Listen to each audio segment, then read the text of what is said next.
Well, good evening, ladies and gentlemen. Welcome to the first Lakewood City Council meeting for 2024, this January 2nd, 2024. We will first have our swearing-in ceremony. And so I'd like to have our municipal court judge, Lisa Mansfield, conduct the oath of office for council members Boki, council member Laura Sella, and council member-elect, soon to be in seconds, council member Pearson. Come on up, all three. I think, is that how you want to do it, Judge? We'll do all three at once? Yes. Great. And then we'll let each individual council member have photographs with their family at the end. So we'll do the swearing in ceremony. Then we'll come back after opportunity for photographs and we'll do the formal roll call and proceed with the meeting.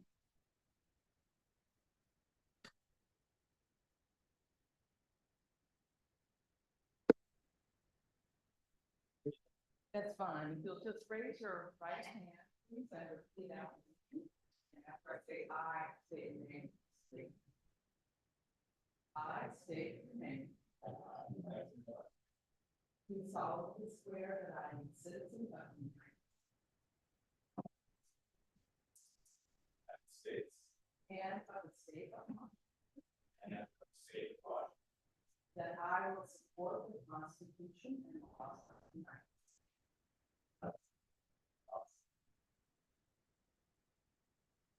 The Constitution and laws of the state of Washington. And the laws of the city of Lakewood. And will to the best of my judgment, skill, and ability.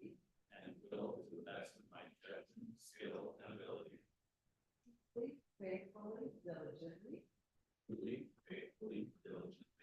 And impartially perform the duties.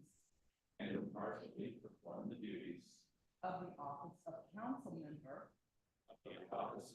member. In and for the city of Lakewood and Pierce County.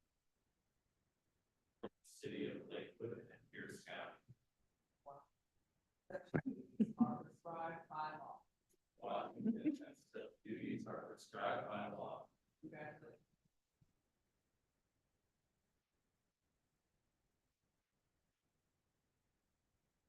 Derek, we're going to get out of the way so you can get photographs.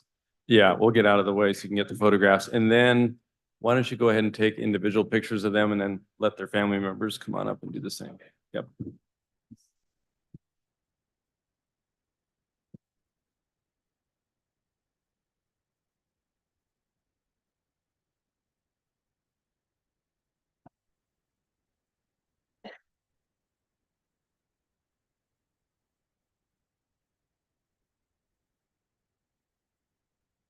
Why don't you take a moment, if you have family members, to do individual shots. If you want to do that, bring everybody up, Ryan.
Yeah, I don't have anybody here. Yeah, thanks.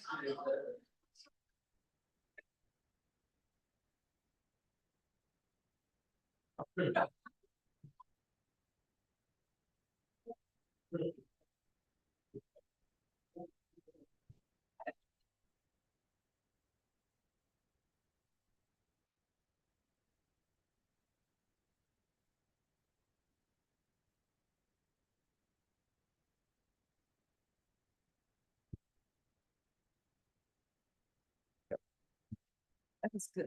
Yeah.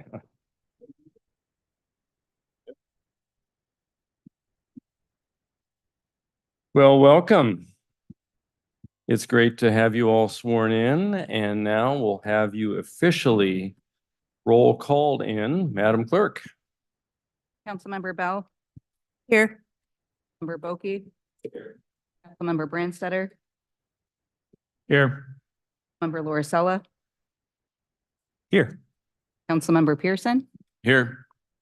Deputy Mayor Moss. Here. And Mayor Whalen. Present. We have a quorum. Thank you very much. And now if you'd please stand and join with me in a moment of silence in recognition of our servicemen and women serving this great nation, both at home and abroad, followed by the Pledge of Allegiance to our nation's flag.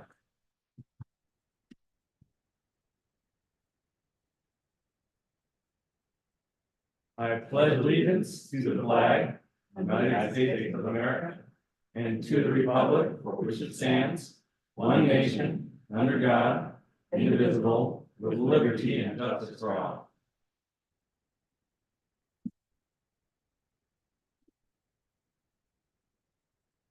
Well, again, welcome to tonight's City Council meeting. Those of you who have joined us tonight, it's very much appreciated to join in the occasion of the swearing in of new council members, especially Councilmember Pearson tonight. Councilmember Lauricella is not necessarily new, but elected to his first full term. And we welcome back Councilmember Boki to his next full four-year term. So it's a great evening for all of us here in recognition of their contributions to date and contributions for our next 4 years. So the first item for business tonight is the nomination and election of leadership, as we do every 2 years. Leadership in the form of the position of mayor and deputy mayor. And I'll now open the floor for nominations for the position of mayor. No second is necessarily required, but it's certainly appreciated as we move forward procedurally. Mr. Mayor, Mr. Boki. I'd like to nominate Jason Whalen for the position of mayor. Mr. Mayor, Councilmember Bell. I realize a second is not necessary, but I would like to second that. Thank you very much. Are there any further nominations for the office of mayor at this time? You're welcome to join the party. Are there any further nominations for the position of mayor at this time? If not, I will ask for a vote. All those in favor of the nomination of Jason Whalen as mayor, please signify by saying aye. Aye. Thank you very much. I look forward to serving all of you, and I appreciate the trust and confidence. We'll talk more as we get into the meeting, but we now will open up the floor for nominations for the position of deputy mayor. Again, no second is required, but it's certainly appreciated as we build collaboration and work together. Mr. Mayor, Councilmember Bell. I would like to nominate Mary Moss for deputy mayor. Very good. Councilmember Lauricella. And while I also recognize that no second is required, I would like to second the nomination of Ms. Moss for deputy mayor. Thank you very much. Are there any other nominations from the floor for the office of deputy mayor at this time? Seeing none, I will ask for a voice vote. All those in favor of Mary Moss to the position of deputy mayor signify by saying aye. Aye. Aye. Any opposed? Deputy Mayor, congratulations and welcome. All right, ladies and gentlemen, since there is no need to recess for the reseating of council members, we will now proceed to the next position unless the city attorney has any other information for us. We're good to go on that. Otherwise, we'll proceed to proclamations and presentations. You're looking with a furrowed brow at me. Are we procedurally on tap here? Okay, very good. So we'll now turn to proclamations and presentations. The first is the proclamation declaring January 15, 2024 as Dr. Martin Luther King Jr. Day of Service. And I'm pleased to call on Kimmy Irene Ginn, Sylvie Johnson, and the MLK committee members who may be present to receive the proclamation at the podium.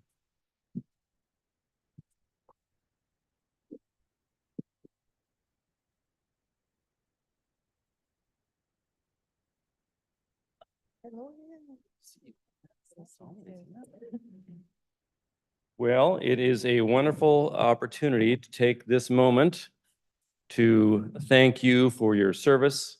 You both have been steadfast members of the committee that's put on the program each year, and in recognition of January 15, 2024, the federal holiday celebrating the birth of Dr. Martin Luther King Jr., City Council now presents this proclamation. Whereas Monday, January 15, 2024 is designated as a federal holiday, celebrating the birth of Dr. Martin Luther King Jr., who dedicated his life to the fundamental principles of freedom, opportunity, and equal justice to all. And whereas such recognition is a direct result of his many contributions to society through his deeds and words. And whereas through his March on Washington and the I Have a Dream speech, Dr. King reached a worldwide audience and was recognized by people from all walks of life as the conscience of an entire nation. And whereas all Americans are reminded that our nation recognizes that all men are created equal and should be judged not by the color of their skin, but by the content of their character. And whereas the city of Lakewood is committed to the ideals of a free society and is a community of great cultural diversity, which it values and celebrates, and is dedicated to the fraternity and community of all people. And whereas the city of Lakewood will again honor the distinguished legacy of Dr. King with 3 videos that highlight Lakewood youth speaking to the significance of Dr. King's work and its impact on their lives.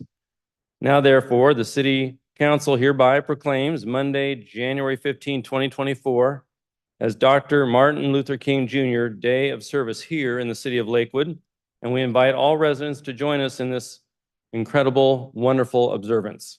Dated this second day of January 2024, Jason Whalen, Mayor.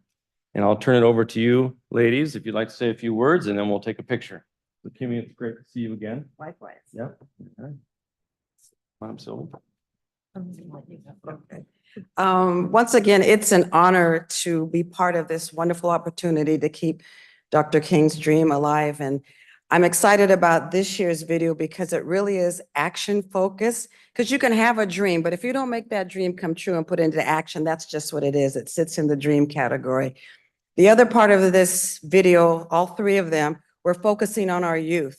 And the committee felt this year that we really need to focus on the youth voices and where our youth can take action in this community. So I think you're going to find throughout the showing of these 3 videos a true message to say that we need to honor our youth in this community and help them, guide them, mentor them so that they can be the next council people, the next mayor, the next whatever that takes a leadership role. So we're excited about that.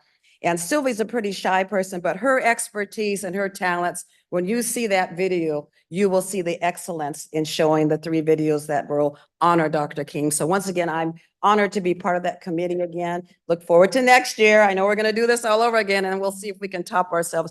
But on behalf of the Martin Luther King Committee, thank you, the City of Lakewood. Thank you.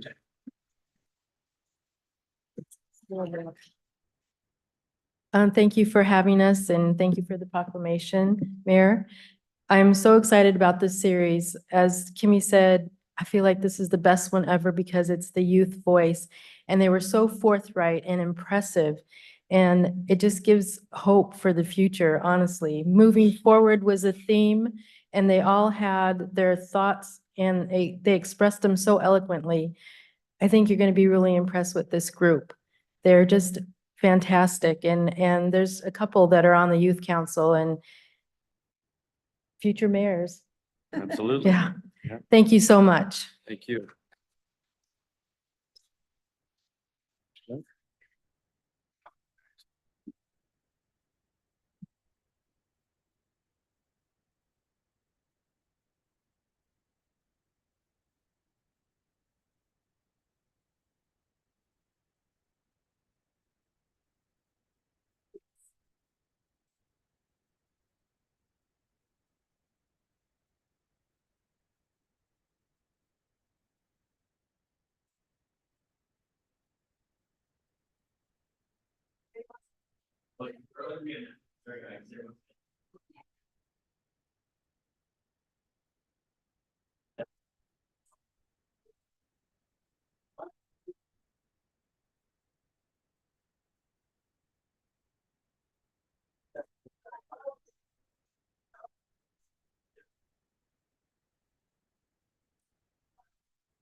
Well, next, we have our youth council report. So Angel, come on up. I think we have Lincoln. Is Lincoln here as well? Come on up. Angel Calderon Ramirez and Lincoln Estrada, thank you for being here on behalf of our youth council. Good evening, Mayor Wallen, Deputy Mayor Moss, and council. My name is Lincoln Estrada, and I am a youth council member. In response to City Council's request that this year's youth council work plan include assisting the city with their plan to spending opioid settlement funds. During tonight's meeting, we decided to work as a group and within our subcommittee to conduct research and gain youth perspective on effective ways to administer these opioid funds. We intend to work with the Community Service Advisory Board on their recommendations to be given to council later this year. And now I'll turn the presentation order to Angel to provide an update in order on our youth summit planning efforts. Thank you. Good evening. Today we focused on the format for the Youth Summit on May 27th. Our topic will be youth empowerment. We're all hoping you'd be present and be our keynote speakers. We're looking for a fast-paced format, so if you all could share 3 to 5 minute long speeches, possibly about leadership and self-improvement, that would be awesome. We would just like for you all to speak to our youth and encourage everyone to come back and be leaders in our community. We will also have vendors, coffee, and the usual game truck. We're going to have small workshops that have to do with youth empowerment, also spread opportunities for youth to engage around the state, for example, causes, advocacy, and government. Also, today, I shared with everyone a super cool event happening at the Capitol in Olympia called Party at the Capitol, the 15th of this month at 8 a.m. through 5 p.m. That concludes our presentation, and we're happy to take any questions. Well, great. Well, thank you. Any questions by the panel? So May 27 is the youth summit, Yes. and I will certainly be there for you to speak. And I'm sure there'll be others as we get closer to the date. We'll confirm that for you and we'll work on the details, but we look forward to it. Thank you. Oh, Mr. Brandstetter. Thank you. Thank you, Mr. Mayor. I would wonder what in the area of improving, strengthening youth empowerment in Lakewood, if you're at your summit, if you would add to the agenda to try to come up with recommendations to this body as to things we can do to further youth empowerment within the city. I'm glad that the youth summit is going to take place during a time of when there will be some time before the end of the school year, while the youth council is still in session, to be able to implement some of the things learned.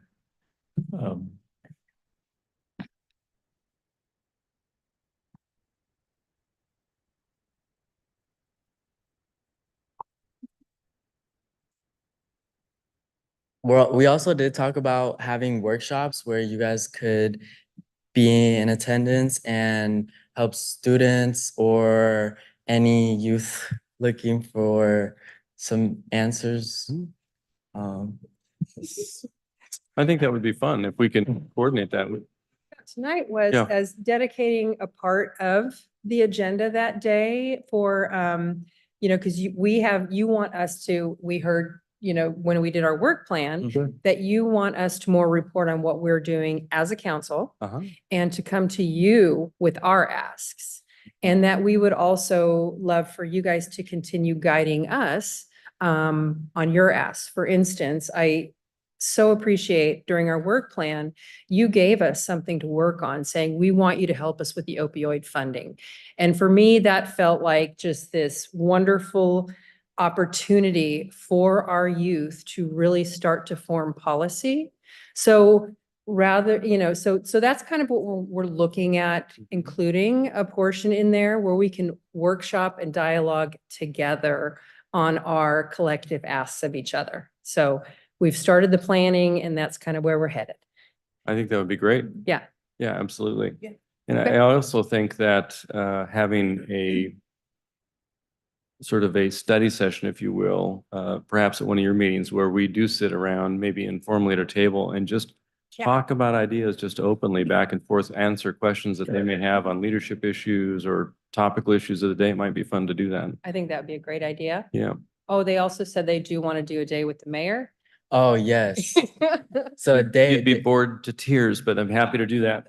day in the life of the mayor, that would be awesome. Okay. Are you going to come to the gym with me at 5:30? I'm down. All right, let's do it. All right, all right. The gauntlet has been thrown, so we'll do it. That'll be great. Yes. All right. Anything else, Shannon? Good, thanks. All right. We look forward to working with you and your entire council this year. It's going to be a great year. Yeah. And I think, as Kimmy said, as she approached on the Martin Luther King Jr. Day celebration, she said 2024 is going to be the year to soar, right? Yes. So for you guys and for all of us here, that'll be good. Well, if there are no other questions, thanks again and enjoy your last couple of days off. Thank you. All right. Thank you. Yep. Have a good Take care. evening. Okay, next we have the Clover Park School District report with Alyssa Anderson Pearson, the board president.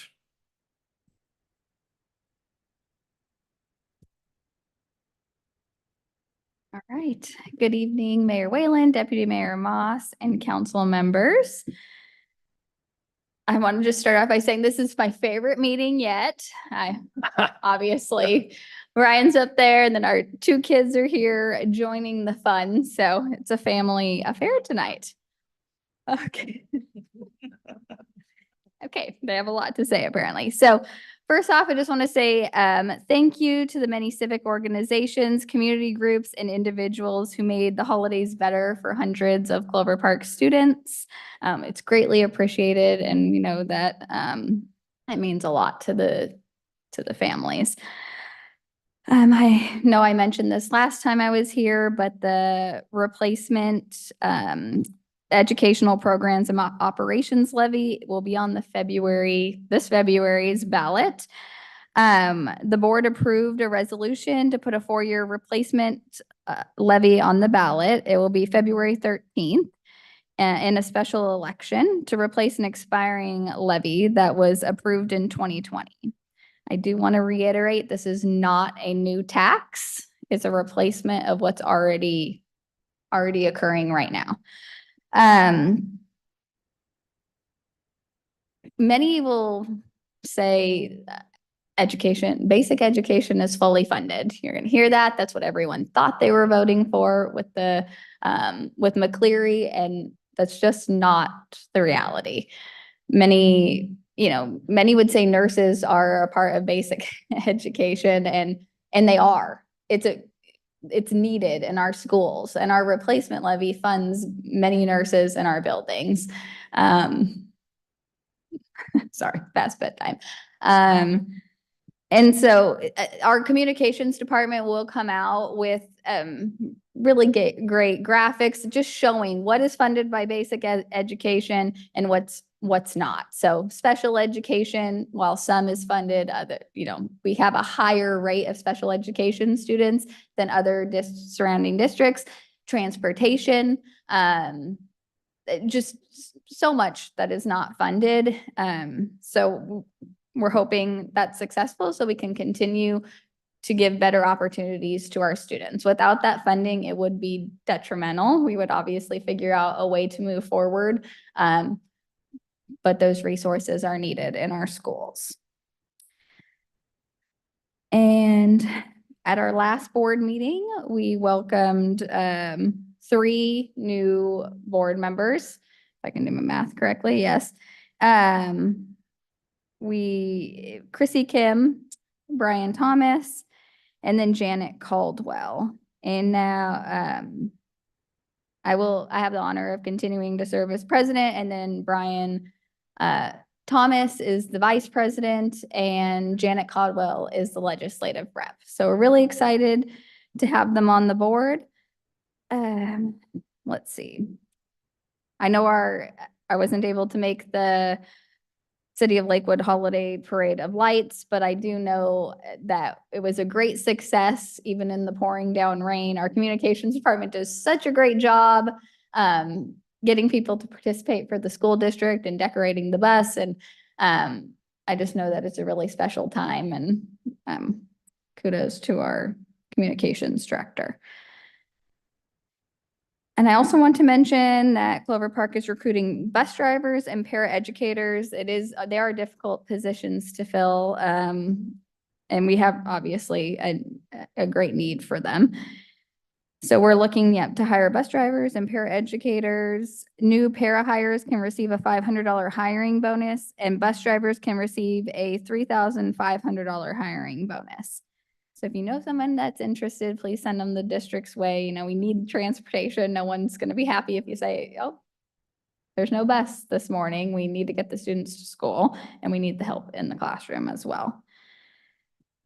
Our students obviously are still on break, so they get to enjoy the rest of the week off. And I'll resume school next week. So thank you for having me. And if you have any questions, I'd be happy to answer them. Great, thank you. Any questions of Ms. Pearson? Well, thanks again, and we appreciate your service. Give our good wishes to the new members elected to the board. And I'm sure all of us, as we have our opportunity to come speak to the board, look forward to meeting them. Yeah. All right. Thank you. Have a good night. Thank you very much. Okay, before we turn to the public comment section of tonight's agenda, we have one last section on the proclamation and presentation item on our agenda, and that is to have our Public Works Engineering Director, Mr. Busich, to provide an update on transportation improvement projects in the city, notably the Hipkins project and Ardmore. And the reason that we asked Mr. Busich to come tonight is because of public comment. We do listen, and we do appreciate receiving constructive public comment on matters pertaining to city business. Those of you who may be in the audience watching either via Zoom or personally may have submitted comments pertaining to the status of those 2 projects as it pertains to oak trees or other trees that may be impacted by the work. And so I wanted to follow up by having Mr. Busich come and present a factual overview about the work to date. I just want to also say that I physically went out there in response to the numerous emails we all received and walked the site myself and met with one of our project engineers on site to discuss the issues. So I'm very thankful that you're here tonight, Mr. Busich, and appreciate your time. Thank you, Mayor Whalen, Deputy Mayor Moss, members of City Council. Thank you for the opportunity to come and talk to you about 2 of our ongoing projects, our more recent ones. We're going to talk about the Ardmore Whitman 93rd Street project, which is 3 roads all in one project. And of course, Hipkins Road from 104th Street Southwest all the way to Steilacoom Boulevard. These are 2 active projects that started construction in the early part of December. As a reference, here's the locations of the two different projects. You can see Hipkins also includes a little piece of Angle Lane that we did not finish in our last project because we're working with the Lakewood Water District, and part of their water main replacement on Hipkins includes water main replacement on Angle Lane. That's why a lot of people are asking, well, why didn't you finish the project? Well, wait for part two. This is part two. The other project, Ardmore, consists of those three roads. These are both projects that are funded under the bond funds for our Transportation Benefit District. So promises made, promises kept, if you will. Both these projects were slated to be under construction this year, and so we are actively moving forward with them. I want to start off with the Ardmore Whitman 93rd Street project. As just a synopsis, this project will construct approximately 3,500 lineal feet of new roadway, 6,100 lineal feet of new sidewalk, and a new traffic signal bridge at Ardmore and Whitman and 93rd. Traffic signal bridge, I'll show you what those look like in a moment. We only have 4 of them in the city, and so they're not really common. On this project, we are not working with the Lakewood Water District on a water main replacement, so it'll actually go faster than the Hipkins project. Currently, the contractor has shut down the work on Ardmore for traffic, so they can build all the curb, gutter, sidewalk, and new roadway surfacing. But when they shift over to the 93rd and Whitman, they will maintain traffic through there. We will have to shut down the intersection when the signal bridge actually does get delivered later on in the project, but that'll just be a very short period of time. And in case you were wondering, because I know that everybody knows how much we love roundabouts in the city of Lakewood, we did look and we could not fit one at that location, unfortunately, because of the way the roads are all skewed and the amount of land we would need to acquire. A little bit of the timeline on the Ardmore, just going to briefly call it the Ardmore project. On March 28th of 2023, a public notice was sent to all the homes within the project limits. November 6th, after design was completed and bidding was finalized, council authorized the execution of the construction contract. In late November, construction flyers were sent to all the residents along the project limits. And then December 1st, the contractor received their notice to proceed. And on December 4th, construction started. So I teased you a minute ago with what's a signal bridge. This is a signal bridge. It's not difficult to conceptualize, except that it actually goes across the road. And unlike our other signals where we have the mast arms and the signals on all 4 corners. At the location of 93rd, Ardmore, Whitman, we looked at it carefully and we were not able to put in our standard 4-pole signal. So we not settled, but we decided to go with the signal bridge at that location.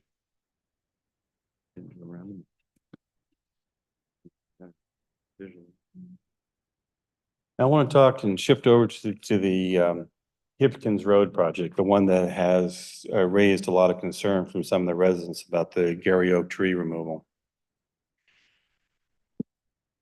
The roadway, the project will, as you can see, construct or reconstruct almost 7,000 feet of roadway. We will build 11,500 feet of new sidewalk, and we will put in a new roundabout at Northway, Southwest, and Hipkins. Along with that, because of the partnership we have entered into with the Lakewood Water District, we'll be replacing 8,600 lineal feet of old water main with new water main. This is important for the community members because that means that after we're done building this project, they will not see the road dug up for water main replacements, side services, because they're replacing the side services right up to the property line. That means that we can look at least from that perspective, not having anybody come in and cut the road. And yes, we do coordinate with all utility providers. If they have underground utilities, they know now's the time to be in there and do the work. So they're also not tearing it up. Things do happen. I have to put that caveat on there. Sometimes a gas main will break that nobody expected it to break. But we still maintain our 5-year moratorium except for emergency conditions. As a part of the project, there will be removal of 1 Gary Oak and 3 firs. Even though the city code does not require road projects to mitigate and replace Gary Oak trees, we have been doing what we can to do a mitigation for the ones that we do have to remove. We do the best we can to avoid them. If you think back in time, you'll remember the sidewalk project on Phillips Road, where we had to take out a Gary Oak tree because where it was right in the way of the driver's line of sight after we had improved an intersection. When we did our project for the shared use path along Elwood just this past year, we had to take down 2 Gary Oaks, a 1-inch diameter and a 2-inch diameter tree. Now, based on the ratio of replacements, we look at the diameter at chest height, and we basically multiply that by 2/3. It simplifies the equation, and that tells us the number of replacement trees. I guarantee you that a 1-inch diameter tree and a 2-inch diameter tree would not have equated into the 62 Gary Oak trees we're able to find and get planted out there. Why 62? Because that's all we could find from a landscape company, and they were a very good price, $65 each, and we just couldn't turn it away. So we went ahead and we ordered those, and they held on to the trees for us through the construction period, and they worked with our contractor to get them installed, and there's a 1-year warranty on them.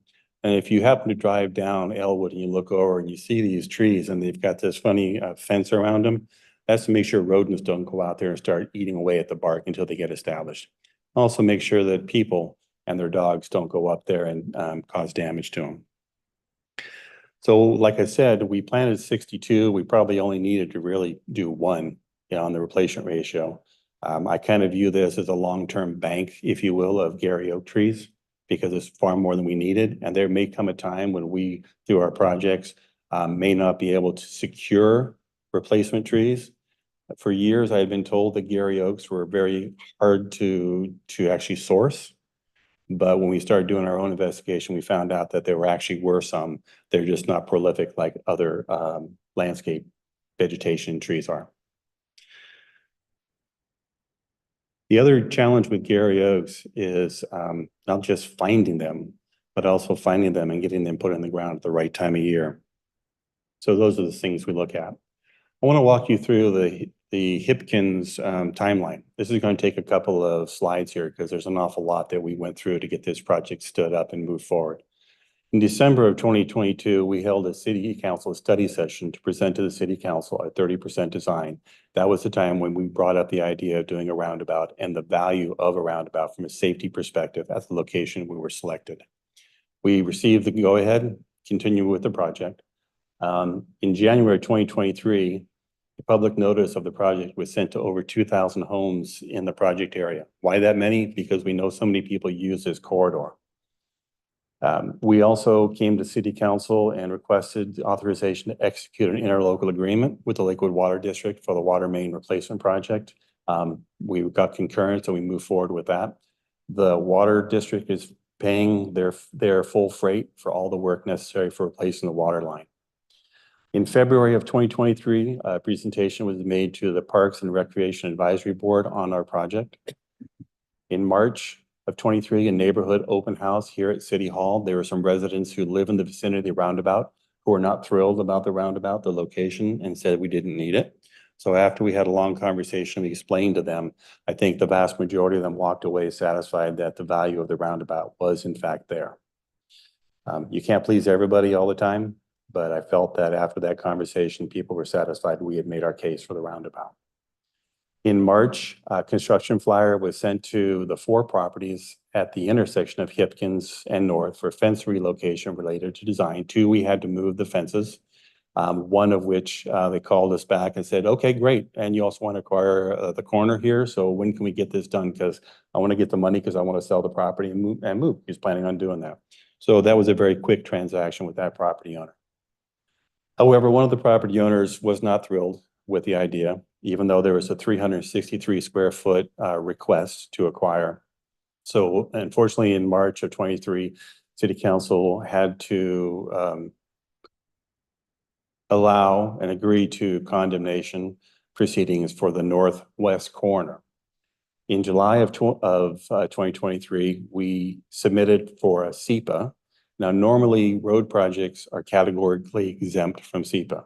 However, when you do condemnation actions, you are no longer categorically exempt. So we went through the SEPA process, and during the SEPA process, we did identify that there's going to be vegetation, trees, and shrubs removed. I want to point out, though, that outside of the city of Lakewood, Gary oaks are not a protected species. So that factors into the determination. In November, after due consideration, the city's SEPA official made a determination on our project. There was a findings of no significant impact. That's an important finding for us. That means that there's no mitigation or anything else required for us to move forward with the project. On November 20th, City Council awarded the construction contract.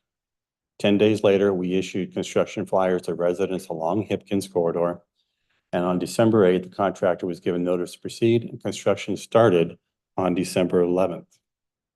So I want to show you the two Gary oaks. And initially, we thought that we were going to need to remove two Gary oaks, and they are on the east side of Hipkins at Northway, as you can see on the bottom there. The tree on the left, which is the northeast corner here, we have since determined with some handwork with shovels that the roots do not extend far enough out, and that the depth of which we're going to be disturbing the soil, which is 8 inches, that we're fairly confident we're going to be able to protect and preserve that tree. Gary oaks are fairly resilient. You can see it sometime in the past. Someone actually built a rockery as a part of the sidewalk project. I have seen other locations in the city where there's asphalt right up to the tree. If you've driven down the Veterans Drive project that we completed a couple of years ago, there's a massive Gary oak that's down in the business district. And we worked with a horticulturist to make sure that the work that we were going to do wasn't going to damage that tree. But if you remember in the past, there's pavement right up to the bottom of that tree. The owners of the property had paved all the way around it. How it's getting water in the roots, I don't know, other than it must have a relatively deep taproot or shallow roots, or shallow groundwater table it's able to draw from. We're very thoughtful about how we designed the project to protect that tree, because it is a significant tree for the community right there. In this particular case, so we did what we could to try and protect and preserve what we could. In order for a roundabout to go in this location and to fit and to be effective, we have little choice, but that tree on the right side, the southeast corner, is going to be removed. And here's why. Hipkins running north-south, northway, left to right on the screen. The tree likely to remain, as you can tell, there's a little cyan colored line right inside the clouded description of the tree canopy. That line is 3 feet away. That's the disturbance line, 3 feet away from the trunk of the tree. So when we did our hand excavation to determine that the roots are not likely going to be disturbed of any significance, that tree is going to be okay. But the other tree to be removed sits right smack in the middle of the sidewalk. Now there's no right of way for us to move the roundabout, because we'd have to go basically to the west and to the north, and we just got through doing condemnation in order to fit that northwest corner in there. And there's no way to make the roundabout smaller. It was actually going to be a bigger roundabout when we were in design, and we decided to shrink it down as best as we could, because it would limit the take, but it would also limit the impact.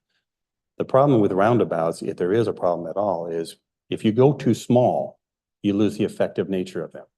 The city has a couple of older roundabouts that I think some people figure are just part of their slalom course, because they drive around them rather rapidly. It's not my goal to build those throughout the community, but in fact, to build ones that actually do what's necessary, which is slow down the traffic, provide a safe means for people to get in and out of their communities. Northway and Hipkins are the only two cross streets that meet in a fashion that we can put a roundabout in. This roundabout is also located halfway through the corridor. If you recall, over 20 years ago, when this corridor was first touched and those chicanes were put in, they were put in because drivers were going too fast. I mean, it's a straightaway. Unfortunately, what was viewed as a solution back in the day turned out to not be a solution, because again, they weren't severe enough. And so people were able to, and still do, use them as slalom courses. The goal with the roundabout is to provide safe access in and out of the neighborhoods, and also to slow people down as they go through the corridor. The number one complaint I received initially on veterans after we completed it was from Lake City Boulevard, where we built a roundabout, and Gravely Lake Drive, which we built a roundabout. It was, people were complaining because people are going too fast. And we have radar feedback signs up along there. And we had to do a lot more police enforcement to remind people that the speed limit is in fact 30 miles an hour.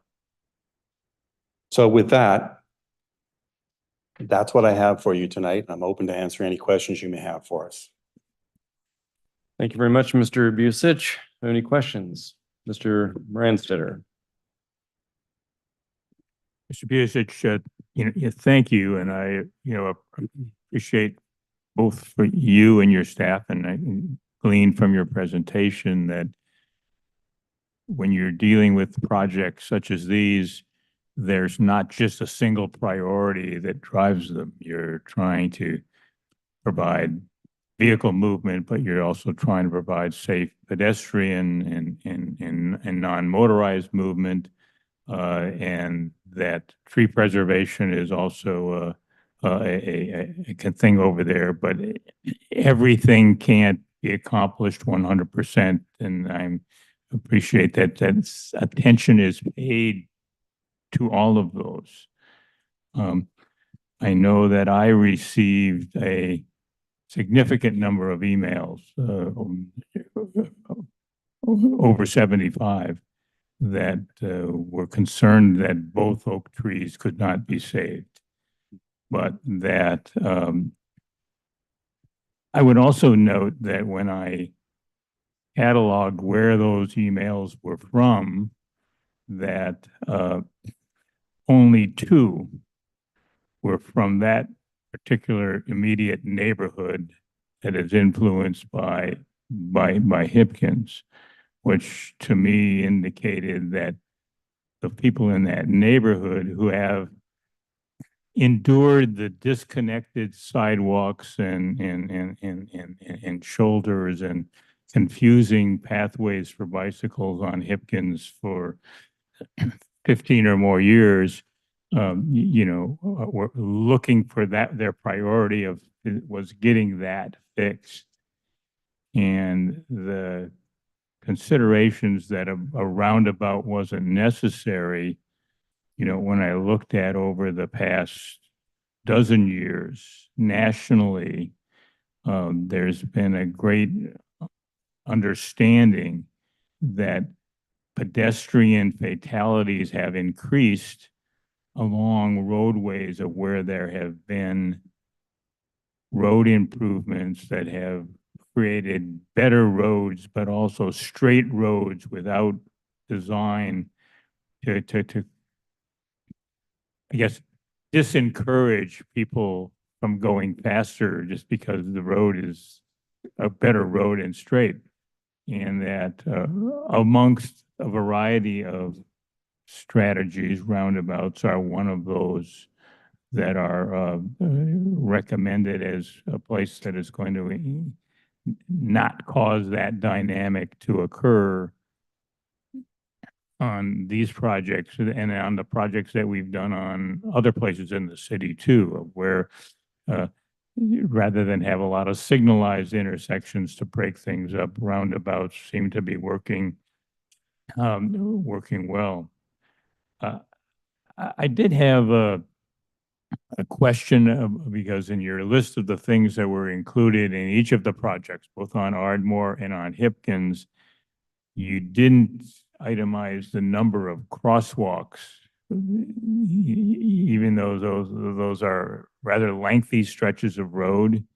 What is the crosswalk plan on the 2 projects generally? Councilmember Branstetter, thank you for the question. The primary crosswalks on Hipkins are going to be down at Angle Lane and also at the roundabout. We try not to put too many defined crosswalks when there's not another road on the other side to get to. However, we know people are going to use them.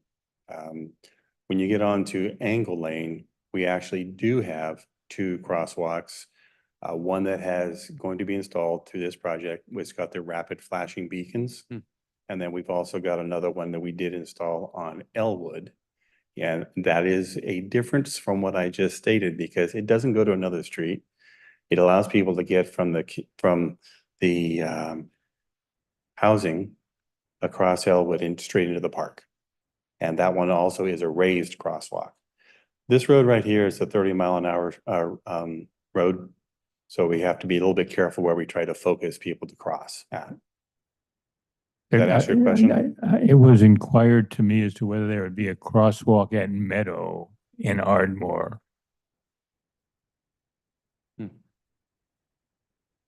So on that other project, I do not recall that we're putting any crosswalk. I'll have to turn to no, okay. Yeah, Troy Ploczynski actually managed that project at the very end with the consultants, and he's our capital projects manager now. So thank you, Troy. But yeah, on Ardmore, there will not be an intermediate crossing. It's going to be down at the intersection. Okay, and then I was just wondering from an engineer's perspective, why for 6,900 feet of roadway, you need about 1,500 more feet of water line to replace.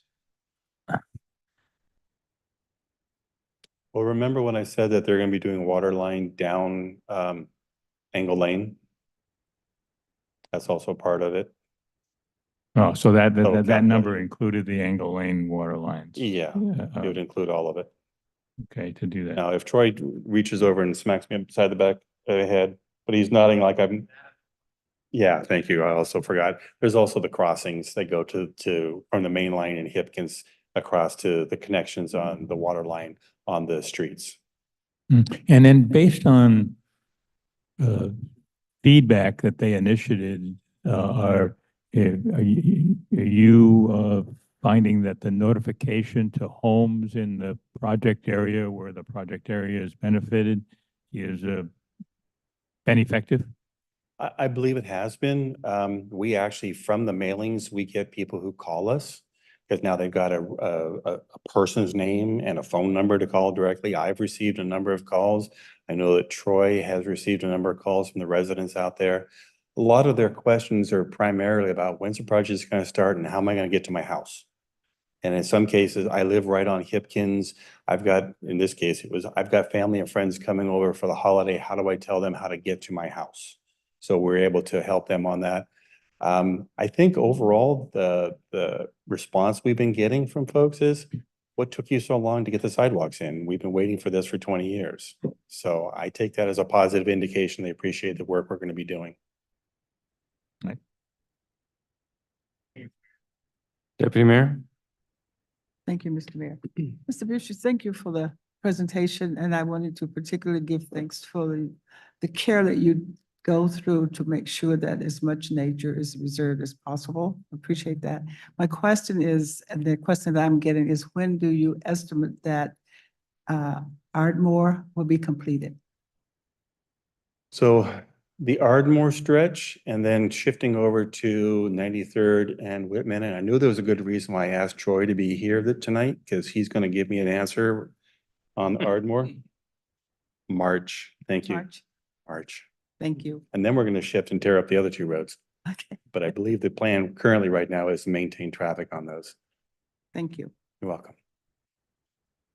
Councilmember Bogie. So help me out, not specifically on these two projects, but kind of, they started in the winter, basically, right? You started tearing up the streets in the winter, in December, which is odd, I think, in my mind. There was always this thing about buttoning up for the winter that we've had in previous processes, and that seems to be out the window in this case. Clearly, I mean, if you're going to finish in March, you're going to be out there when it's freezing. So what's changed that what can you and can't you get done in cold, wet? So Councilmember Bogie, it's a very good question. I've worked in a number of locations as jurisdictions, and I will tell you that the one advantage that the city of Lakewood has over all the rest of them is we have fantastic soils. The reason why a construction site buttons up for the winter is because the soil starts to get saturated and it starts to, what we know, technical term is it starts pumping. That means as vehicles drive over top of it, you can actually see the soil and moving like this, like a wave following the trucks that go down. We have fantastic soils that infiltrate extremely well. So we're able to continue to do work year round.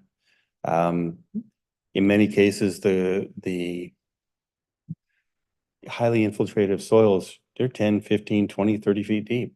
And so the water main projects can go, the sewer main projects go. The biggest problem when you're dealing with a deeper project like a sewer project or a water main is that the cells are great for the infiltration, but they're terrible for standing up. So you have to be really careful. In fact, we have a project right now that is trying to, on Silicon Boulevard. They're trying to make a connection to the sewer line. And when they started doing the work under the permit, they discovered that the equipment they had was insufficient to keep the trench from collapsing in. So we shut them down and made them fill it in and plate it over until they come back with a better plan for doing the construction. The other problem you have for most places when you're doing wintertime construction, if you got erosion, you got material that comes off the site. We are fortunate, again, we don't have that. We do have some areas of the city where you got hard pan. Not so great. We have some areas where very few where the soil is a little bit boggy, very few. We stay out of those. So for Lakewood, we don't have a 6-month construction window. We have a 12-month out of the year construction time frame that we take advantage of. It's great for us also because other jurisdictions and the State Department of Transportation, Sound Transit may be shutting down their construction. Those contractors need work, they pick up work.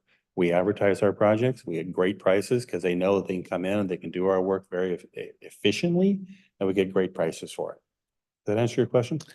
Yes. And so as a follow-up to that, thank you very much. As a follow-up to that, how warm does it have to be to pour concrete correctly? And how warm does it have to be to do asphalt? So both of them are dependent upon the weather, obviously. Temperature is one, and then how much rain you've got coming down. As a good example on the rain, the plan for the contractor on Washington Boulevard was to be outpouring concrete this week. That is pouring down rain.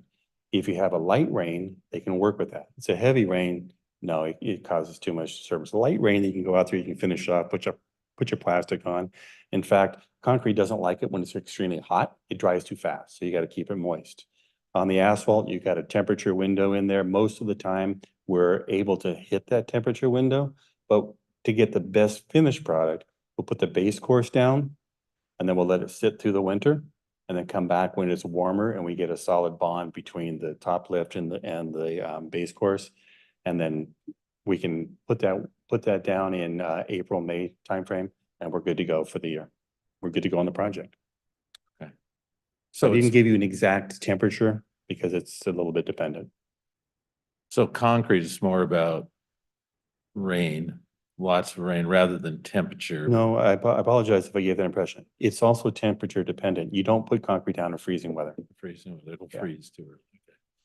And then, so is that possible in Ardmore? You'll put down a base layer of asphalt when it gets warm enough and then come back in the spring and. Well, it's again going to depend on the temperature. And Troy's probably nodding his head behind me, isn't he? I know he is. I can sense him behind me nodding his head, answering your question. Yes.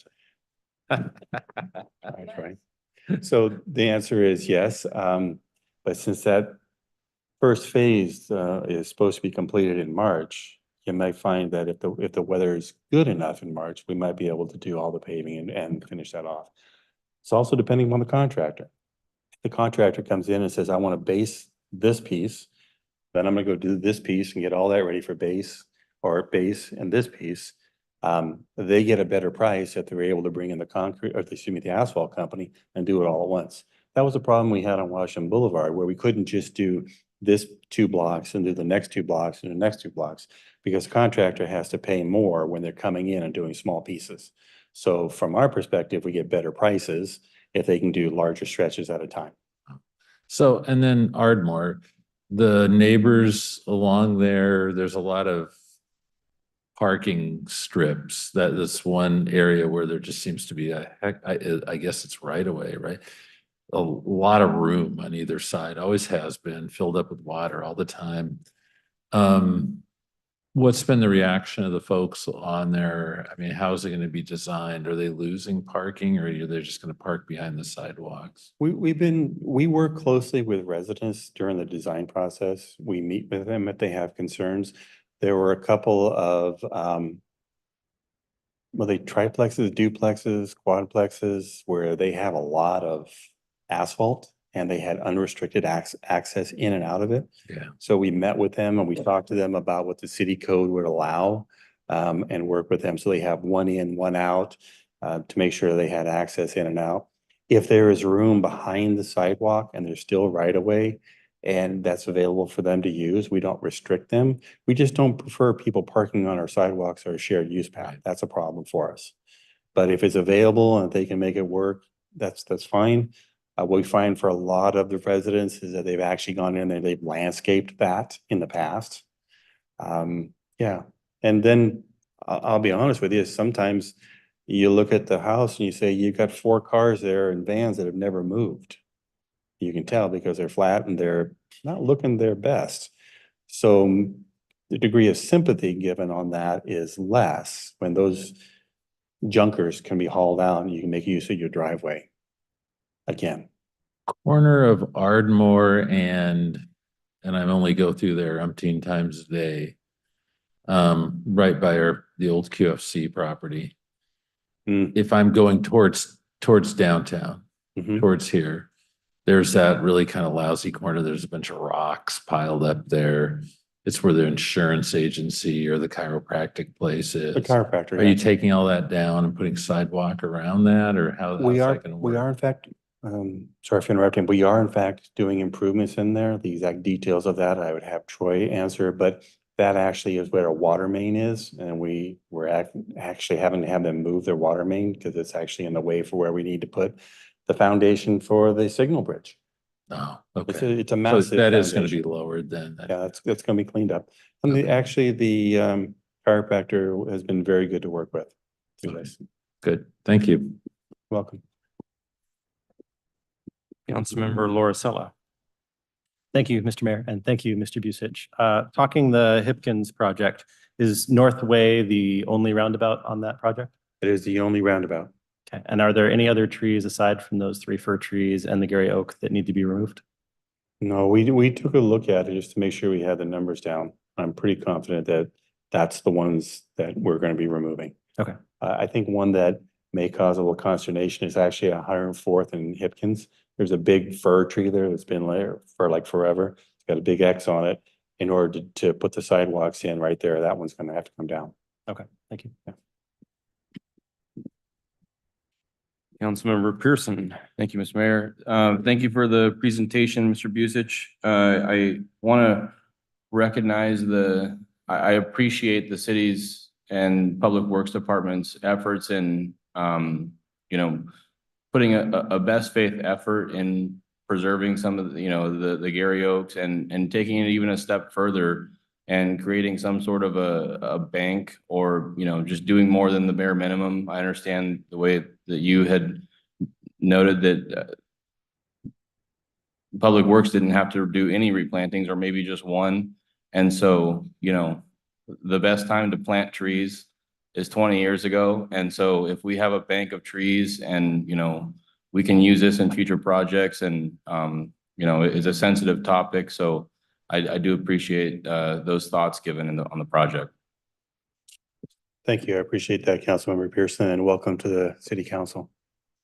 Well, thank you, Mr. Busich. One last question for me on the Ardmore project. I know you mentioned that the roundabout would have been problematic at the funky intersection of 93rd, Ardmore and Whitman, but I assume you took a pretty good look at that because the light bridge is less than aesthetically desirable.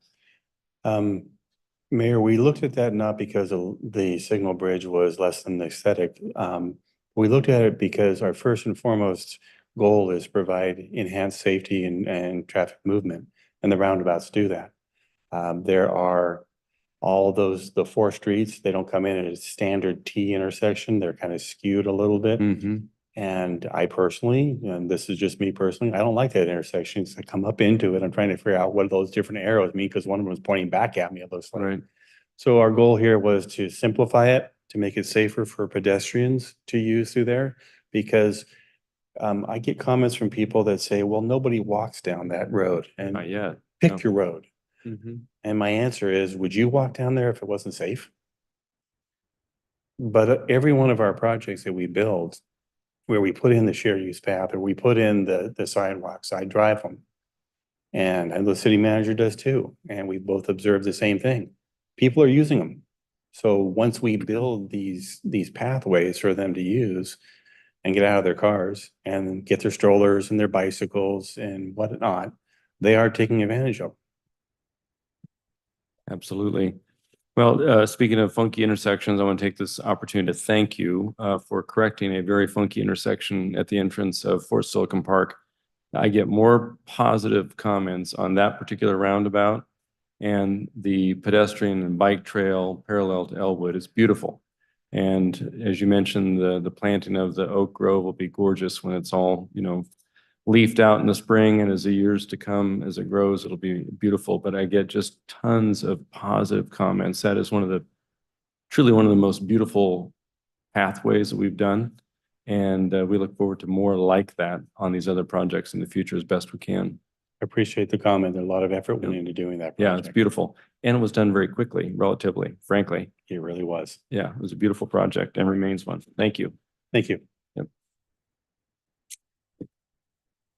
Okay, well, thank you to our Public Works Department for providing very significant review and response to public comment that we did receive. And now we do turn to the public comment section of tonight's agenda. Public comments are accepted by mail, email, or live, virtual, or in-person comment. Comments may be submitted in advance by mail or email to our city clerk, Ms. Schumacher, at 6000 Main Street Southwest here in Lakewood, or to her email address at bschumacher@cityoflakewood.us. Comments received up to an hour before the meeting have been provided to the city council electronically, and the clerk will read the names of those who have submitted comments in advance. Whalen, we received no comments in advance of this evening's meeting. Very good, other than the ones we all received that have already been addressed by Mr. Busich. Correct. Those were received as routine city correspondence as opposed to the public comments. Thank you very much for that. Members of the audience may comment on items related to any matter pertaining to city business under the public comment period. And that is consistent with our council rules that we review and adopt periodically.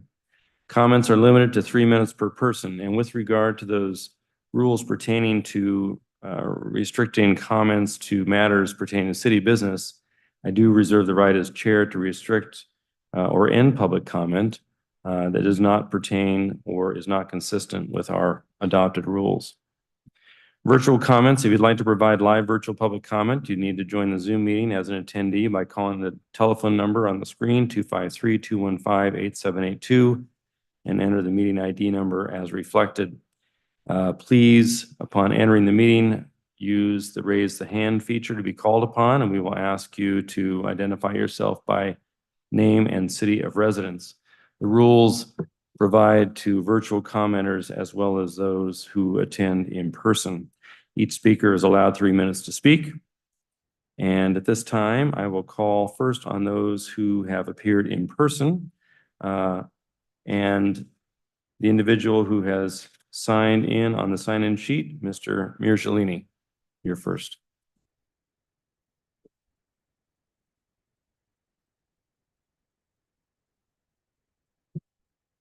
Hello, everyone, member of the council and the public. My name is Ibrahim Mircellini. I'm a resident of Lakewood. Before I start, I want to dedicate a minute to Dr. Martin Luther King, whose name was spoken tonight, in his respect and those whom he stands for, meaning that not only him, but also all of those who have lost their life from the beginning of the time, especially since October 7th. I ask this council to consider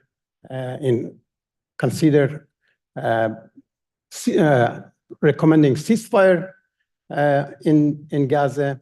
I don't know what's the decision, but I'm going to dedicate that 1 minute and I will speak after that. Thank you.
Well, my question to the council is that if Dr. Martin Luther King was here today, what would expect you to do with regard to my request? I would appreciate you answer every one of you after I'm finished. And I want to know what was your decision. Reason is that I understand that the time that I made my request, there were 17,000, almost 500 people lost their life. Today, that number is over 22,000. And how we can be human and just observe and don't do anything. Well, of course, considering that you decided to condemn our home that we have been living at, that you could have bought and you didn't do anything, rather you did that, retaliated because we wanted to put a boundary for that. I don't know with your decision. Thank you. Thank you. That's the last individual who has signed up here in the City Hall chambers to address council during the public comment period. Are there any other individuals in the audience who wish to address council in person? You're certainly welcome to do so, even if you didn't sign in. This would be your time to do so. If not, I'll turn to those who may be appearing virtually to address council during the public comment period. And the first hand I see raised is that of Christina Minetti. Hello, can you hear me okay? Yes. Good evening. This is Christina Minetti. I live in Lakewood, and I just wanted to comment about the Hipkins Oaks. I'm commenting tonight on behalf of the Gary Oak Coalition, which is a nonprofit in the state of Washington. I heard that comments were made by Mr. Busich about the mitigation. There is no mitigation that can be adequate if those two oaks are cut down, or even if one oak is cut down. The city council seemed to understand the importance of oaks in 2021, 2022, when they amended their tree preservation code to give oaks better protections in Lakewood. Later, they even made the Gary Oak the city tree in November 2022 at the initiative of Michael Brandstetter, which was extremely appreciated by many of us. Nevertheless, the city still allowed this project to go forward with the knowledge that these two oak trees are going to be in the way of the the traffic circle there, which is, as far as I understand, mostly a traffic slowing measure. The habitat biologist from WDFW, when I told him of this plan that was endangering these two large oaks, which are certainly between 200 and 300 years old, he said that definitely these are trees that should be saved. They are particularly valuable for habitat. They are used twice a year on the migrations of the neotropical migratory birds and other birds, of course. He says that any bird can use any oak tree that is large and has large crowns like those do. He said that any of you that have any questions about the value of those trees should feel free to call him at 360-764-9942. That's Darren Masters, habitat biologist. I want to impress upon you that no mitigation is adequate if those trees are cut down, because they do take at least 150 years and probably more to get big. This means that there's a temporal loss of habitat in that time, and no matter how many small trees you plant now, it's going to take hundreds of years to replace those trees. That means that there is no habitat in that time. These are trees that are the most drought tolerant. As you've seen, cedars in our city are dying all over. True firs are also dying, and we need to save these trees because otherwise we may have nothing left. So I ask the City Council on behalf of the Gary Oak Coalition to please act to save these 2 large Gary Oak trees. Thank you very much. Next, James Dunlop.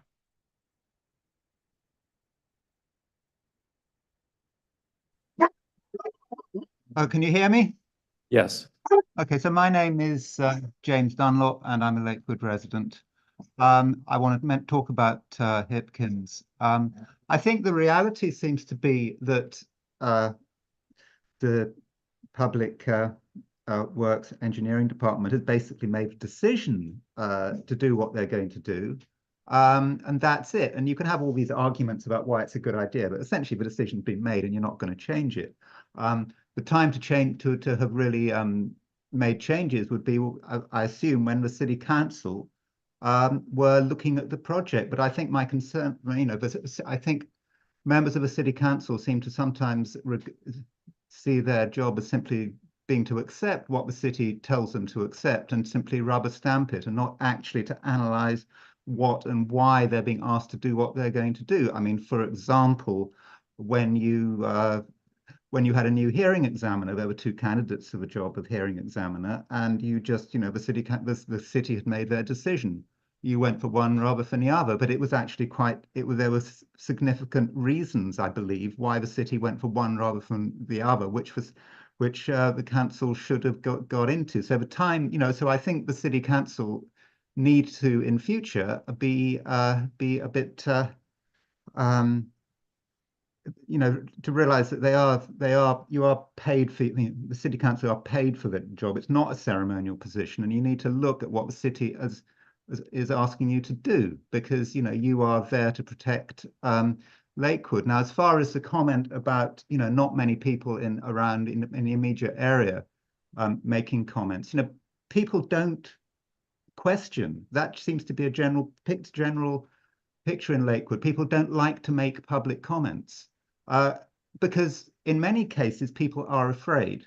That might sound amazing, but even people who are retirees are afraid of what's going to happen. They might think, for example, if they've had a job in a municipality or whatever, that it somehow might threaten them financially. I think people who, a lot of people in Lakewood do rely on public bodies, municipalities, whatever, for part or all of their income, and they don't like to comment. And so just because there's no comments doesn't mean that there's no opposition. And I do think you need to bear that in mind. So I think that is nothing. One final point about the mitigated Gary Oaks, these small Gary Oaks. You do need to consider their providence, because there is a possibility that they are, I believe, I don't know the full botanical technicalities, but they may be grafts and they may look good right now because they grow quickly, but in the end they might fail. Anyway, thank you for hearing me out. Thank you. Next, we have 3 individuals that I recognize that addressed the city during public comment a few weeks ago. I will remind them that their comments must pertain to city business. And if they don't, I will have the city clerk end the call. The next is Ursula Haberbeck.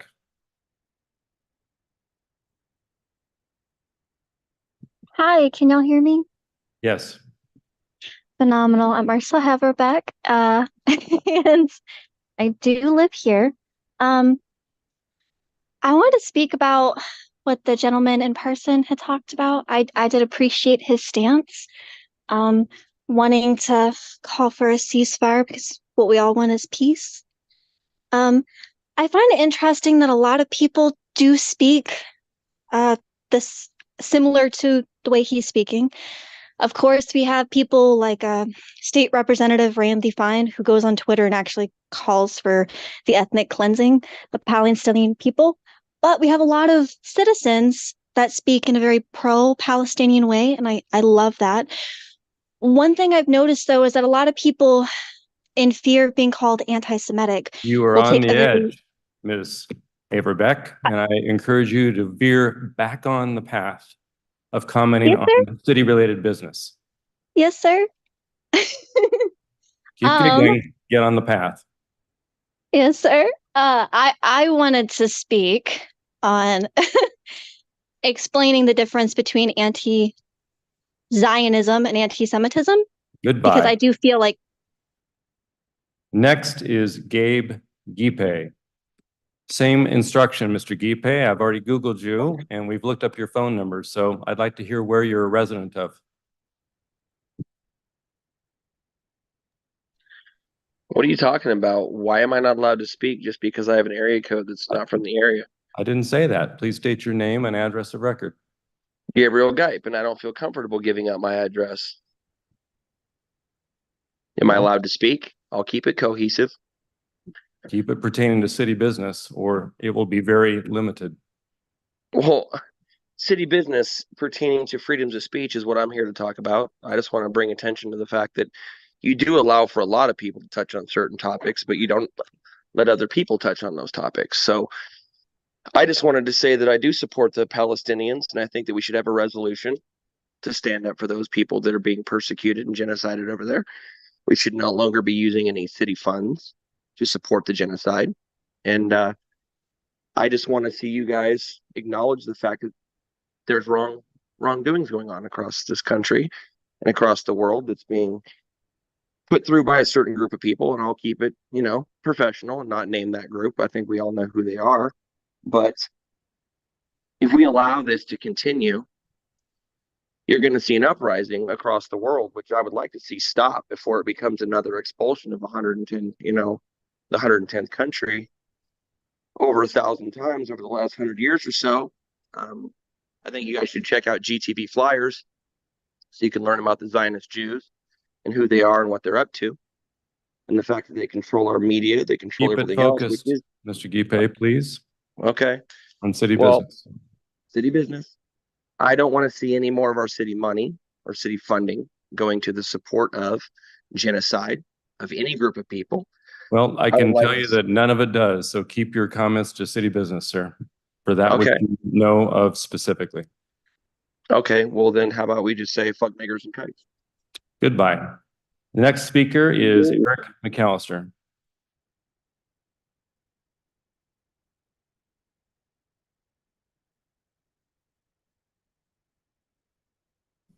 Can you hear me? Yes. My name is Eric McAllister. All right, I wanted to speak on. What's your residence, women's sir? pro- Your city of residence. Yes. Yeah, I live here, man. I live here. Okay. Saying I here wanted is to in speak Lakewood, on Washington. Women's reproductive. Okay. Keep it to Yes, sir. Yes. city business, sir. All right. Well, I wanted to speak on women's reproductive rights. I think that our women should be able to have a lot of babies. And I think that there's some things that have been going on where they're teaching people that they should not have babies and that they're evil, such as, for instance, what's being taught in the schools.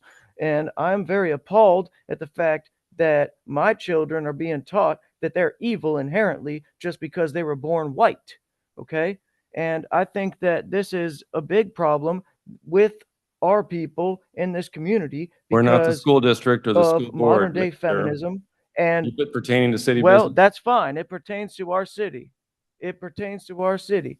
I feel like white people are under attack and there's an active white genocide going on in our nation. And most people don't want to talk about it because it's promoted in popular culture, and it's promoted with such things as the abortion pill, and it's promoted with hookup culture and pornography and all this degeneracy that's being pushed upon our people. And our people are the ones that built this nation. My ancestors fought in the American Revolution so that I have the right to address this council for a redress of grievances, because I'm sick of seeing my white people demonized and other Keep it people pertain to promoted. city You know, business, there's sir. a border crisis and they're shipping in. Yes, I don't want them shipping in people from the third world that don't even speak English, and they're shipping them into our country. They're shipping them into our city. Goodbye, and they're sir. telling Thank you, them Mr. that we McAllister. are the evil Next. ones. Fuck you. Oh, well. We do get constructive comments on occasion. Next is Maddie.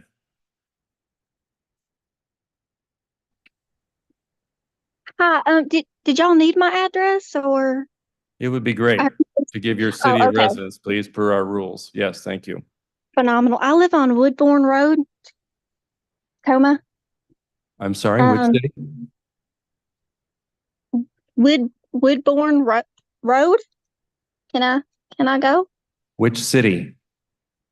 Oh, my goodness. I'm sorry. Tacoma. Proceed on a matter related to city business, please. Yes, sir. I personally, I work nights. Recently, I find that I'm a little bit more scared to walk to my car at night. And I really want to talk about taking some government funds and putting it into maybe some extra lights, maybe, one thing I think that would honestly really help when it comes to the protection of our people is to reinstate the Naturalization Act of 1790 and send all these third world invaders back to their countries. No more niggers, kikes. No more. Goodbye. Thank you. And if you need lights, I'd call your council member in Tacoma where you reside.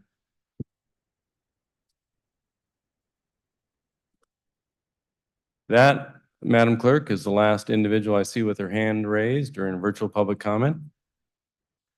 Are there any others we may be missing? Mayor, there are no other virtual hands raised at this time. If there's someone in the audience who has their hand raised, please.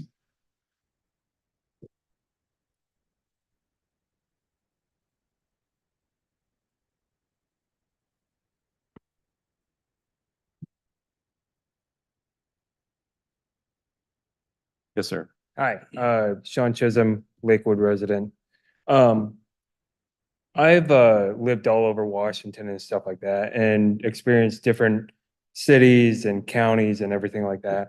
One thing that I've always really liked about is just you know, being welcome and everything like that. And I feel like moving here, I felt very welcome, that this city has a lot going for it. I got to experience the Summerfest last year, which was pretty exciting. Never had been to anything like that. One thing that I did think of doing or bringing up to the council is I lived in Olympia for some time, and in Olympia they had a beer fest there. I always thought, you know, that'd be something that would be kind of cool to have here, you know, bring a lot of people out. Also, then on top of that, it could provide funding for the Parks Department. You know, I feel like that is something that you could go to beer companies. We have enough microbrew companies around here in Tacoma, you know, Tumwater, Olympia, Lacey, stuff like that. So you could have them come, and they probably would not have to pay for anything because you're getting your revenue from people coming in and buying tickets. And if you give them a ticket, if it's like $20 to enter or 30 or 40, I'm not totally sure how much you guys want to charge, but that's something you guys can decide, where they basically get 5 tickets and then they can go around and they get, like, you know, maybe a 5-ounce pour or something like that from these companies. These companies are not having to spend any money to be sponsored or whatever. They just come, set up some tables, you know, put some cups out and everything. And, you know, nobody would be over poured or anything like that. So you wouldn't have any problems with like drunk drivers and stuff like that. So it's just kind of something that I thought of, maybe we could do it in Steilacoom Park. I know that we have Summerfest going on there, but maybe there's like a weekend or something like that, it's available. So, yeah. And that's all I have. So, Thank you. yeah. It's a good idea. We do I think there is a vendor that does a beer tent or beer area Yeah. at Summerfest Beer Garden. Okay. And so perhaps that could be expanded. If you'd like to volunteer to help, we'd love it. This Okay. place is built on. Yeah, the work I of was volunteers. thinking more like separate than a beer tent, just have it be like a weekend type event, because in Olympia, they do have their own weekend thing, and it brings a lot of people out, brings Absolutely. local food vendors and stuff like that. And if you wanted, I can talk to Olympia and see what their income is that they're bringing in and stuff like that. So Very good. I'll have the clerk get your contact information. Thank you. thank you. Thank you very much. In seeing no other individuals here, there's one other virtual hand raised before I close it. We already closed virtual. Now I'll go ahead and close public comment for this evening. Thank you. We'll now turn to the consent agenda. Madam Clerk.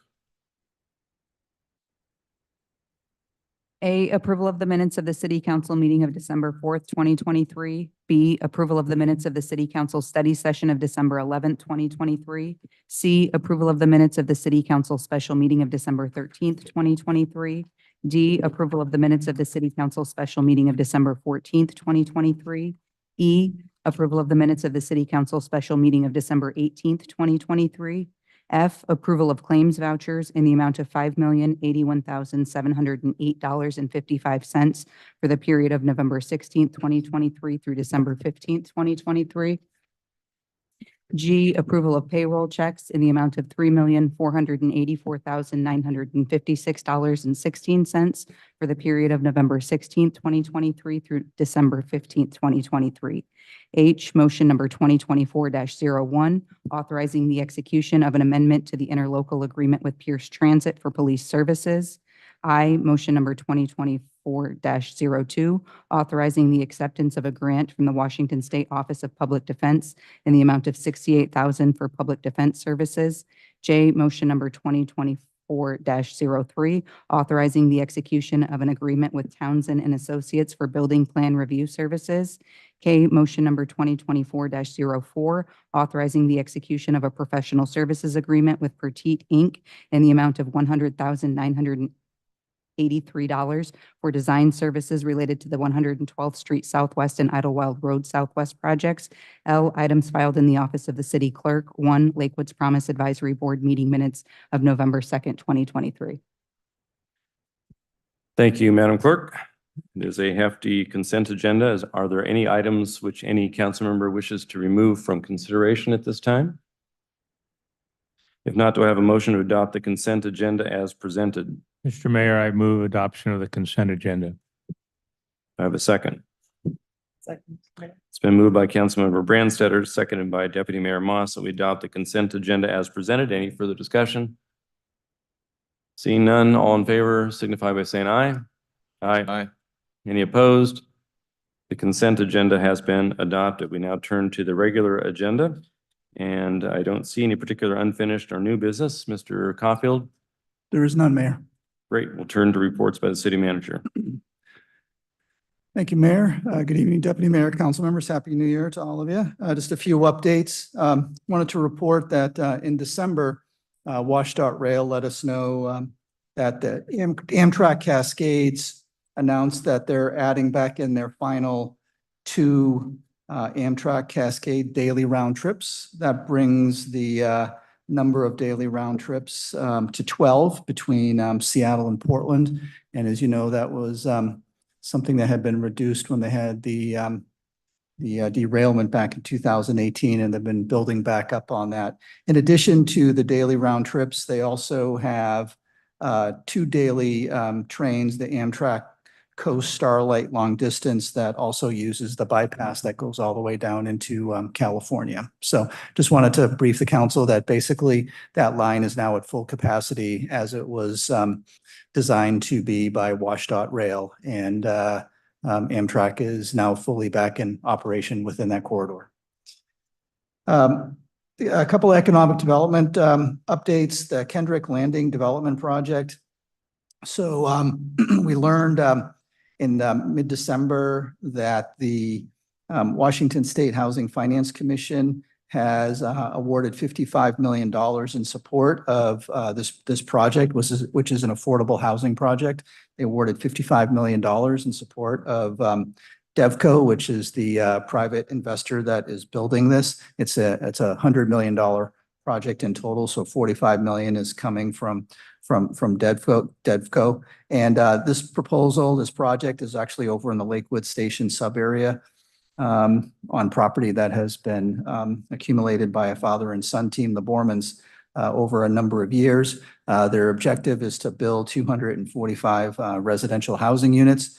Matter of fact, they have come in with their plans and the project is now under site development review. So it is moving forward. So we can expect hopefully breaking ground on that project probably sometime in the next 18 to 24 months. Also in the town center, the mixed use proposal behind Barnes and Noble, the back 40, if you will, behind Target. They came in with their preliminary plans on December 27th. It's a master plan amendment application, and they're looking to construct 390 residential units plus some commercial. But again, it's in its very, very preliminary stages. And so that'll get underway in the review process as well. That's probably 2.5 years out in terms of churning dirt, since they have to work with the current property owner, but before they assume full ownership and things along those lines. But again, two major residential mixed-use projects moving forward in our downtown and our downtown sub-area, as well as our Lakewood Station sub-area. So some good news there. Also just wanted to give you a heads up. We had another sister city reach out to us in late December. Danzhou, China, which is part of the Hainan Island, is part of China, and they have invited you to come visit them sometime in 2024. So if you have an interest in doing that, perhaps we can have a discussion at a future study session if that's something that the council has an interest in. You might remember that you also have an invitation from our sister city in the Philippines, as well as another sister city in China, Suhao, which is due west of Shanghai, and they had invited you to a conference this past December, but I know the timeline was too tight for that. So just wanted to give you a heads up that Lakewood is very popular internationally. And of course, you'll be hosting our sister city from the Republic of Korea, Gimhae, as part of our Summerfest event in July. So that's an area that we're gearing up for. As it relates to your calendar, this Friday evening, where the council will be hosting the 2-2 Stryker Brigade leadership team at the Thornwood Castle. It is business casual, and the event kicks off at 6 p.m. And so look forward to seeing you all there. And then at your next regular meeting, which will also be on a Tuesday, January 16th, just a friendly reminder, it'd be nice if you could get here a little after 6 p.m. so that we could do city council photo as well as individual photos. If you want any of those of you who have individual photos, want them updated, and those of you who don't have individual photos, we can get those squared away for you as well. So again, 6 p.m. on the 16th, which is 2 weeks from today. On Saturday, January 20th, the city of Lakewood is going to again host a welcome walk and meet your neighbors event down at Fort Steilacoom Park. That'll go on from 11 a.m. to 2 p.m. The following week, the last week of January, on that Thursday evening into Friday morning, the 25th and the 26th, the county will be again facilitating the homeless point in time count. And if any members of the council, I will send you some information on that. And there is a sign up if you have an interest in participating in that and doing some outreach with the homeless here in Pierce County. On February 3rd, Caring for Kids is having their annual Happy Hearts dinner auction at the McGavick Center. And I know in the past, the city council has sponsored a table. So if you have an interest in doing that, let me know. I'm going to try and coordinate that. And the tables, they're 10. So I'll be looking to fill a table of 10 there. And then as we get into February, AWC will be having their city action days on February 7th and 8th. However, since this is a short session, and by the way, normally they have it the latter part of January.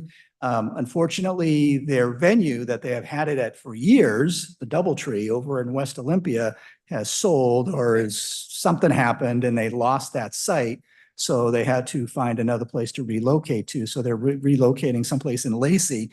You know, quite frankly, I think that's going to be a little too late, but it's kind of was a last minute change in calendaring there. But even though AWC is going to have their city action days on the 7th and 8th of February, we are still moving forward as the city of having some meetings with our state legislators on Thursday, January 25th, I think is the day. I'm sorry, Thursday. Yes, it's a Thursday.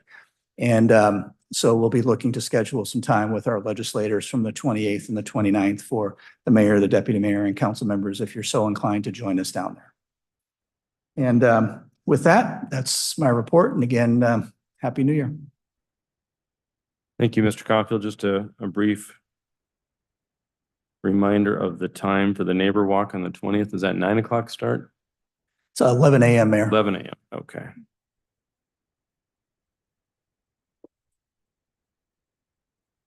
Mr. Boki and I did that together last time. It was quite good. It was great to see a lot of neighbors out there. I know others of you were there as well, but it was a really good event. So encourage folks to do that. Any questions of Mr. Caulfield before we turn to council comments? Seeing none, let's start with Councilmember Pearson. Thank you, Mr. Mayor. I appreciate the warm welcome that everyone has given me, and I look forward to serving alongside everyone and working with the city and staff to hopefully have a good 2024 and future. So thank you. Very well. Very good. Thank you. Councilmember Laura. Thank you, Mr. Mayor, and welcome back, everyone. It was nice to see your faces. It's been a couple of weeks, so I've missed you all. Thanks to the Youth Council for their talk today. Looking forward to their event on Memorial Day on the 27th of May and all that that entails. Thank you also to Mr. Busich and to Troy for their presentation on transportation projects. Can we get that presentation posted to the website since it wasn't part of our packet? Thank you. Next item, I recognize the difficulty in replacing an old oak tree. You can't simply plant a bunch of small ones to replace that, but we do need to balance public safety, development, and our natural environment. So I think we're finding a way to do that. Trying to save at least one of the two in that intersection is really important. There's great news on the affordable housing going up near the Sounder Station. That project will provide great resources to our community.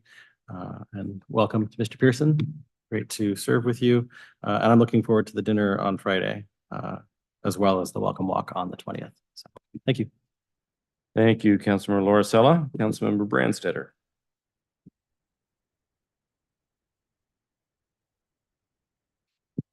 Well, I'm also looking forward to a new year where we can move forward with things. But I guess I would also comment to my colleagues that we talked about the Council Corner in the next magazine.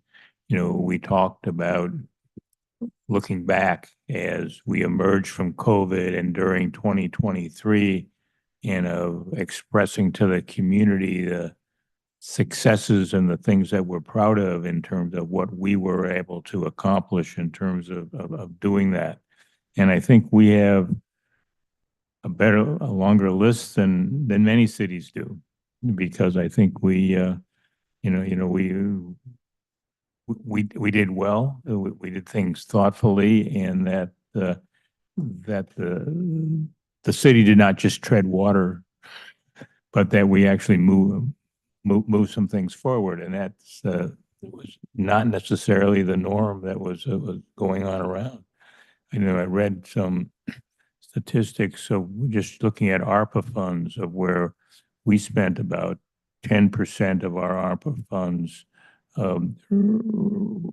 just doing basic city functions, whereas around the country, most cities spend 45 or 50% of their ARPA funds just balancing their budget and doing their basic city something, which is money that accomplishes something, but it doesn't make cities better. And I think we did a lot better on public safety, on infrastructure, on some programs that relate to housing and other things. And I'm looking forward to that edition of the magazine to go ahead and help our community feel proud of how, not just as a city, but as a community, we weathered COVID. Thank you, Mr. Mayor. Excellent comment. It prompts a question. When is our next Connections magazine coming out? Is it the first quarter? It's still a couple of months out, Mayor. Okay, so we have time to kind of do a year in review and looking forward. I think that's a good thing to do. That'd be great. Thank you, Mr. Brandstetter. Mr. Boki. Thank you, Mr. Mayor. Just a couple of comments. I do appreciate the update mid-course or mid-construction on both those two very large projects, certainly Hipkins Road is a very large project, and it's nice to hear how everything's coming together. I do want to second your comments you made earlier this evening, because I too have received really positive feedback on that trail in the park. And now I've walked it a very few times, and it's very well done, and people have commented.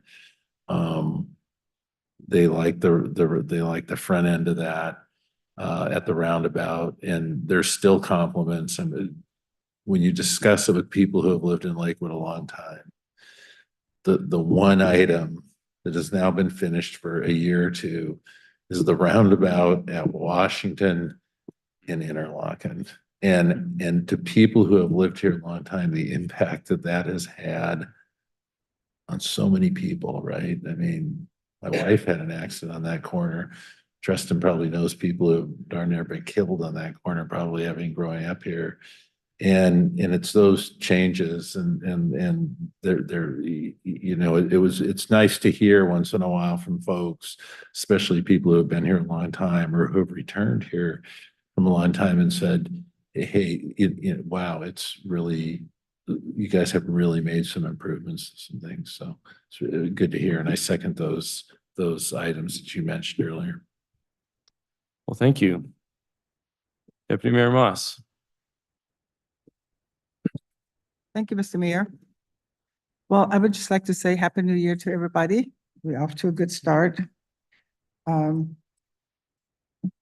Welcome, Mr. Pearson, Councilmember Pearson, to our team. Look forward to working with you. And I want to thank each and every one of you for the trust you put in me to continue as your deputy mayor. Thank you for that. I'll do my best to keep this gas straight. The two projects, the only thing I don't like about them is I forget that I can't go home that way anymore. Yeah. So that's how I am, Mr. Mayor.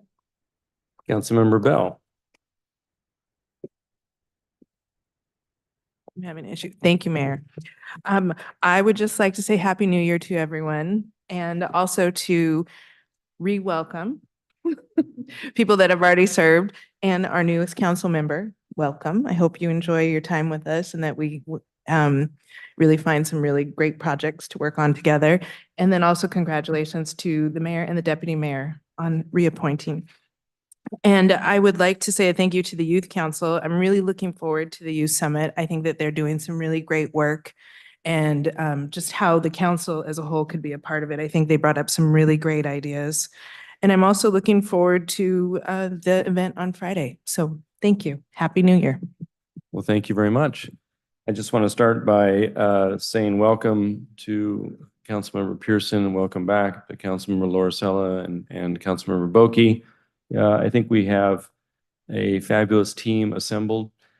When we go out and about and meet with other council members in other jurisdictions around Pierce County, I am constantly reminded by many how, I don't want to use the word lucky because that doesn't adequately describe it, but how fortunate that we are as a body, that we work so well together and so collaboratively.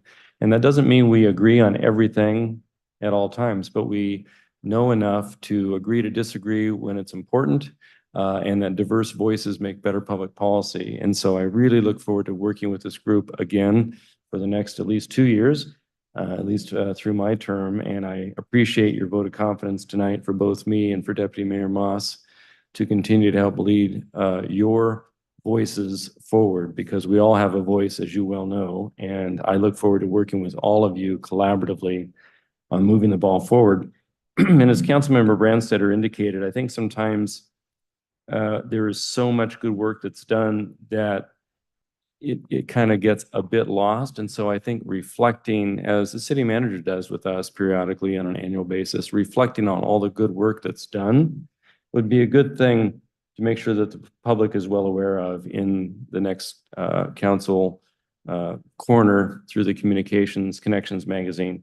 So we look forward to that, because there has been a tremendous amount of good work done in 2023. And I think 2024 is going to be a repeat of very solid work on behalf of the residents of Lakewood on infrastructure projects and certain parks projects, and certainly all those family-friendly amenities and activities that many of us got on council to promote, right? To make this a much more family-friendly city.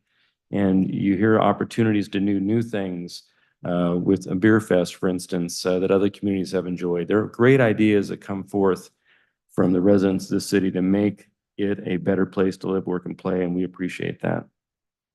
So as to the specifics on the road project overview, I really appreciate that. I think that's a thing that is good to do periodically. And Mr. Busich and staff did a great job tonight on that. I do believe, for me, and as I heard from many of you, it answered the question about how we go about the process of balancing interests in a matter of moving the public policy forward and creating good infrastructure, doing the best we can to protect the environment. And when called upon to re-review, I hear loudly that our staff takes it to heart and has done that good work in the public works and engineering side of the house. So I thank them for that. In terms of events, I went to an all academy military ball on the 22nd of December at the invitation of a few folks. It was a huge event with all the service academies represented by students from, or cadets, if you will, from around the region. And there were many of the leadership folks from JBLM there as well. So it was good to attend. I appreciated that. I also had the opportunity to do a ride along with one of our newer officers last week. I'm going to try to do that once a month, as I mentioned to the city manager, and they again are a great new diverse group of young professional officers, and we're doing well by having them. It's great to see them come to Lakewood, and as you talk to them, you'll realize there are many opportunities for employment around the county, but they choose Lakewood because Lakewood is known for good training. It's known for a community that's supportive and a leadership within the city that supports them as well. So it's good to do that. If you have a chance to do it, take them up on it. It's a good thing to do.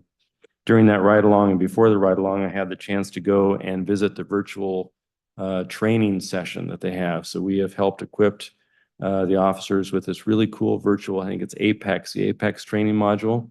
And it's virtual reality, and they go through simulation systems, and I probably shot myself in the foot or something, but they do a great job of training folks how to react to situations without expending ammunition in the basement or on the different ranges, right? So they're saving money while still conducting good and solid training for the folks. And so it's really good to see the work we're doing with staff and our young and old, if you will, police officers on these new technologies. So it's great. That is all I have. I'll talk to the city manager more about the sister city visits, and we can come up with some parameters to present to council maybe the next week or so. And without further ado, unless there are any other